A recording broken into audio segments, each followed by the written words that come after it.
എല്ലാവർക്കും നമസ്കാരം. ഇന്ന് കർക്കിടകം 16.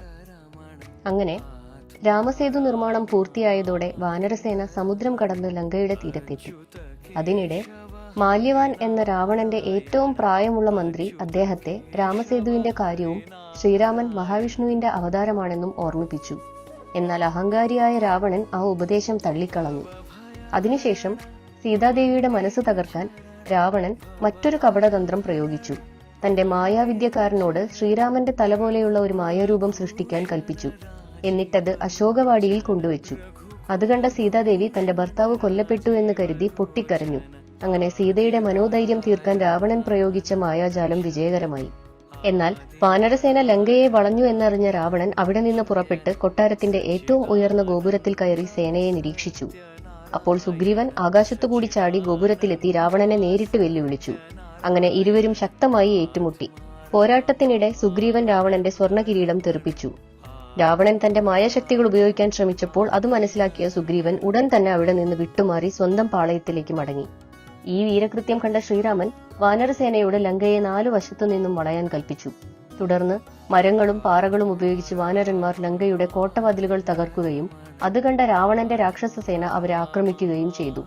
ഭീകരമായ യുദ്ധത്തിൽ ഇരുവിഭാഗത്തും അനേകം യോദ്ധാക്കൾ വീരമൃത്യു വരിച്ചു.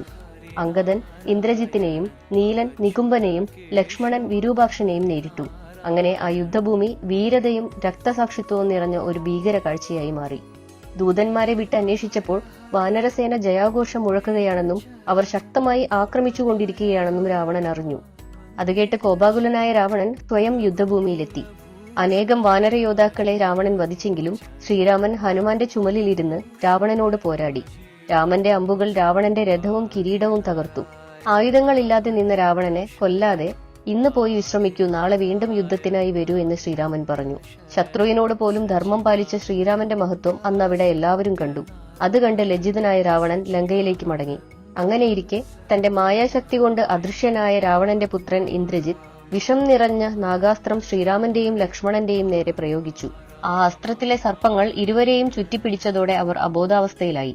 തന്റെ വിജയം ആഘോഷിച്ച ഇന്ദ്രജിത്ത് ലങ്കയിലെത്തി ഈ വിവരം രാവണനെ അറിയിച്ചു. അത് കേട്ട് രാവണൻ അത്യന്തം സന്തോഷിക്കുകയും ചെയ്തു.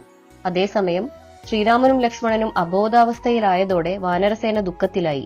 വൈദ്യനായ സുഷേണൻ സഞ്ജീവനി ഔഷധം കൊണ്ടുവരാൻ ഹനുമാനെ അയക്കണമെന്ന് നിർദ്ദേശിച്ചു. അപ്പോഴാണ് വിഷ്ണുവിന്റെ വാഹനമായ ഗരുഡ ഭഗവാൻ അവിടെ എത്തിയത്.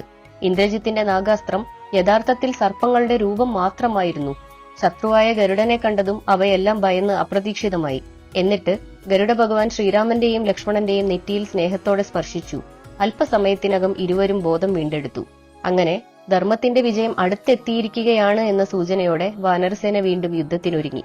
ശേഷം നാളെ വൈകിട്ട് 5 മണിക്ക്. എല്ലാവർക്കും നമസ്കാരം.